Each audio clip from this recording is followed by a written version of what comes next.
Hello, and welcome to the History Inquirer. Today I will be continuing my Colonial America history series by talking about the history of the English colony of Maryland and the Maryland flag. This episode is also of personal interest to me since I grew up in Maryland. Maryland is my home state, and I'm excited to share its history with all of you. So, please grab a seat, a drink, and a snack if you want, as I tell you the colonial history of Maryland. The flag of Maryland has a very interesting and unique history. The design is from the Calvert family coat of arms, since they were the lords proprietors of Maryland. The yellow and black colors, known as the Maryland or Baltimore colors, come from his paternal family line of George Calvert, the first Lord Baltimore. The red and white cross-ends colors come from his maternal line. The colonial flag of Maryland included only the yellow and black Baltimore colors. Between the American Revolution in 1854, Maryland utilized a blue flag with the Great Seal on it. The Great Seal of Maryland, at least from 1854 on, contained both the Baltimore and cross-ends colors and was based off of the Calvert family coat of arms. The original design had some errors in it, which were corrected later in 1876, with the current version being finalized in 1904 with a gold cross botany on the flagstaff adopted in 1945. During the American Civil War, the yellow and black Baltimore colors were identified as Union colors, whereas the red and white cross-ends colors were secessionist colors. Maryland Confederate soldiers and the Confederate General Bradley T. Johnson wore a red cross botany on a white field to symbolize their connection to Maryland. After the war, flags with fields of alternating Baltimore and cross-ends colors began to appear in various forms and were used by Maryland National Guard troops, especially the 5th Regiment. The 5th Regiment was seen as a rebel regiment and consisted of ex-Confederate soldiers and officers. However, ex-Union soldiers and officers joined them in the 1870s. The adoption of the flag containing alternating Baltimore or Union and cross-ends secessionist colors came to symbolize unity and reconciliation between people on both sides of the conflict. So, that is the history of the Maryland flag. And now for the history of how the colony of Maryland was founded. Who founded it and why? So the first to explore the Chesapeake Bay and the area around it, now known as Maryland, was Captain John Smith in 1608. The colony of Maryland was founded in April 1632 by the first Lord Baltimore, George Calvert, who was granted a charter by King Charles I. George Calvert was a Roman Catholic and wanted to create a refuge or safe haven for Catholics and to create a source of income for himself.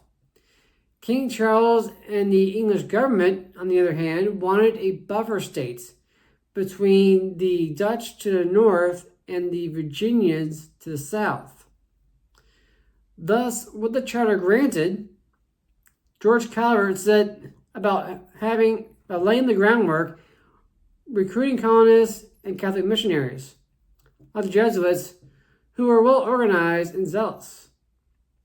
He knew that he had to work with Protestants, so he did not want to offend them. He didn't want to ruffle any feathers unnecessarily. Which is why he advocated for religious tolerance. Now, in thinking of a name for his colony, George Calvert decided to name it after King Charles I's wife, Queen Henrietta Maria.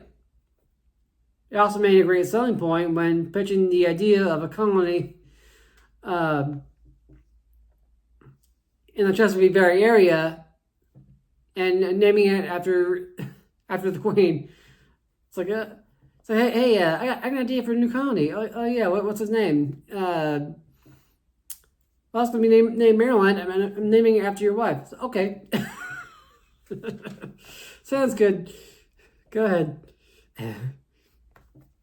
Now, the problem for George Calvert was that before he could realize his dream of a Catholic refuge in Maryland, he died. Problem. And his sons were left to take over the project. Now, Cecil Calvert, the second Lord Baltimore, would oversee the project from England, while his younger brother, Leonard, would be the colony's first governor. So on November 22nd, 1633, two small ships called the Ark and the Dove sailed from England to the Chesapeake Bay with 140 colonists. So if you remember from my Jamestown videos with the Susan Constant, Godspeed, and Discovery, and I mentioned how they're very crowded and cramped and all of that. Well, same thing here. The Ark and the Dove was very crowded, very cramped, and they're on the sea for months on end. They start up in November and they don't get there to March. So you can just imagine them being very relieved when they finally decided to land on March 25th, 1634, in Chesapeake Bay, when they landed at St. Clement's Island in southern Maryland. And another date, March 25th, 1634, is now known and celebrated as Maryland Day. The first Mass was held with Father Andrew White leading the service. Land for the first settlement was purchased from the Yacomico Indians, and the town of St. Mary's was established. The layout of the city reflected the worldview of its founders. In the center was the mayor's house, with the streets forming two triangles. The western points included the State House and jail. The two northern points included a Catholic church and school, thus establishing reflecting a separation of church and state, and symbolizing religious freedom. Leonard Calvert, the first governor, attempted to govern the colony under a form of feudalism, with any man who brought 5 people being given a manor of 2,000 acres with judicial powers, thus creating a kind of aristocracy. Now, families who would get 100 acres per adult and 50 acres per child. So if you have 10 kids, you got it made. People with no resources, meaning single men, women, would be servants and tenants. Now, this system was resisted by the colonists who wanted a colonial assembly and to be governed by the laws of England. Thus, by 1638, the colony was governed by an assembly under English law. Maryland's claim to fame is that it was the first proprietary colony granted to an individual family.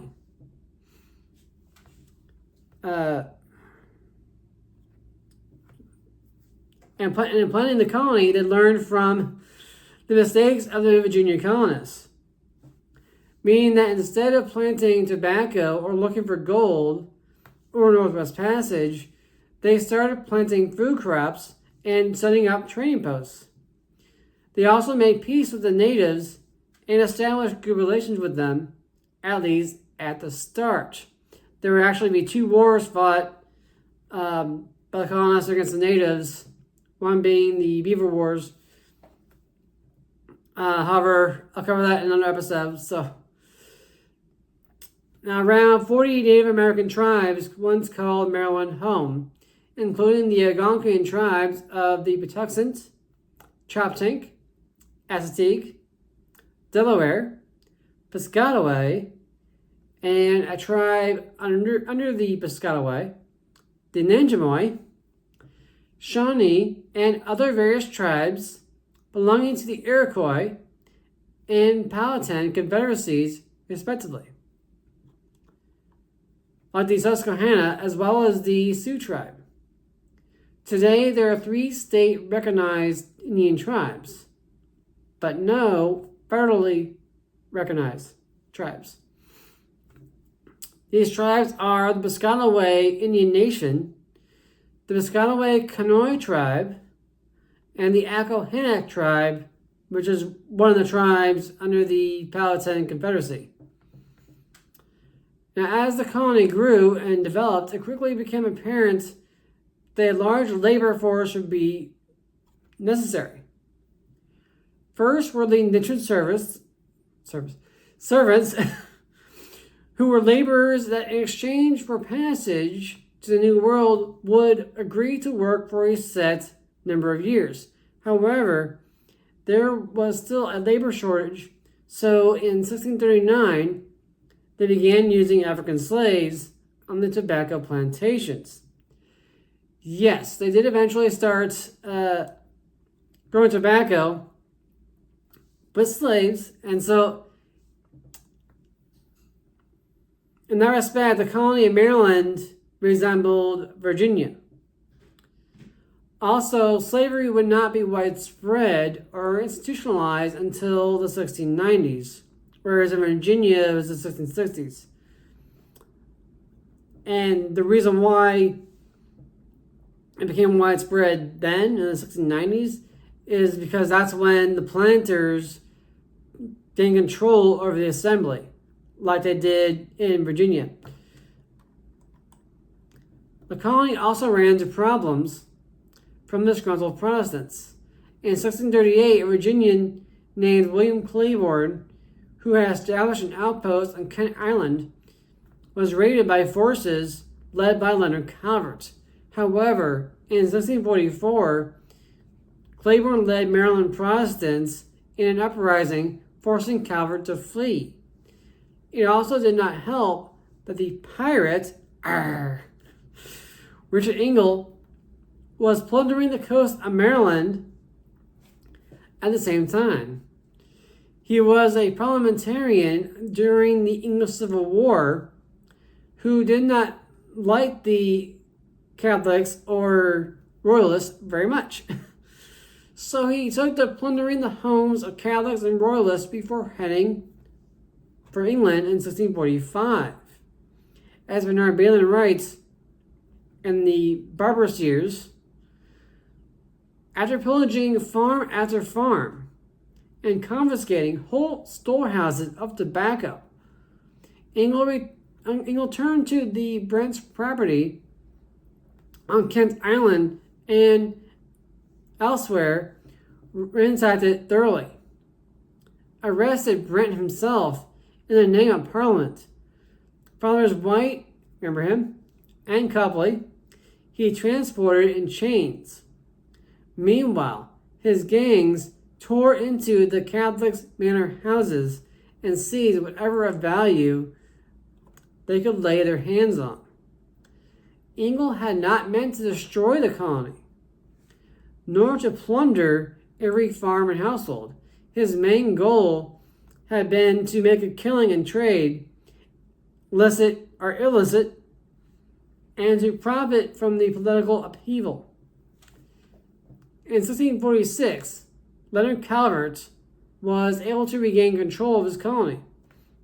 But that was not the only problem that he had with Protestants. In 1642, a group of Puritans left Virginia for Maryland and established a new town called Providence, which would later become known as Annapolis. In 1649, the General Assembly passed the Act of Religious Toleration, which granted freedom of worship, but only to Christians, in an effort to ease religious tensions. In 1650, the Puritans rose up against the Calverts and set up their own government. Also in 1650, Anne Arundel County was established. In 1655, an army under William Stone attempted to put down the rebellion, but was defeated in the Battle of the Severn. Nevertheless, in 1658, the Calvert family was able to regain control. However, great damage had been done. The original Catholic churches had been burned down, and Catholics had been persecuted for their faith. In the 1660s, with thousands of immigrants coming in from England, most of them Protestants, the Protestant majority came to despise the Catholic leadership in St. Mary's City.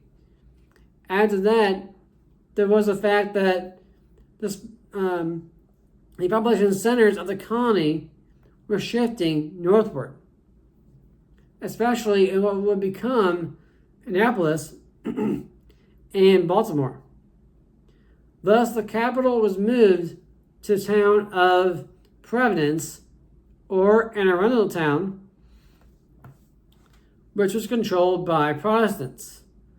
In 1708, it would become renamed Annapolis after Queen Anne. The plan of Annapolis included two circles at the center, one with the State House and one with the Anglican Episcopal St. Anne's Church. This represented a closer connection between church and state, as well as Protestant control. The city of Baltimore was founded in 1729, with the county having been founded around 1660. The exact date is unknown, so we don't know exactly when the county was founded, but we know it was around that time. In 1688 to 1689, Protestants took control of the government and overthrew the proprietary leadership. The Crown seized control of the government and established the Church of England in the colony. Catholicism was outlawed and the Act of Toleration was repealed. This changed in 1715, with the Calverts gaining control of the colony once more. However, by this time, they converted to Protestantism. From then on, Maryland has been a haven for religious dissidents and other diverse peoples from the colonies. It was also in the early 18th century that the little town of Olney was founded in what will become Montgomery County.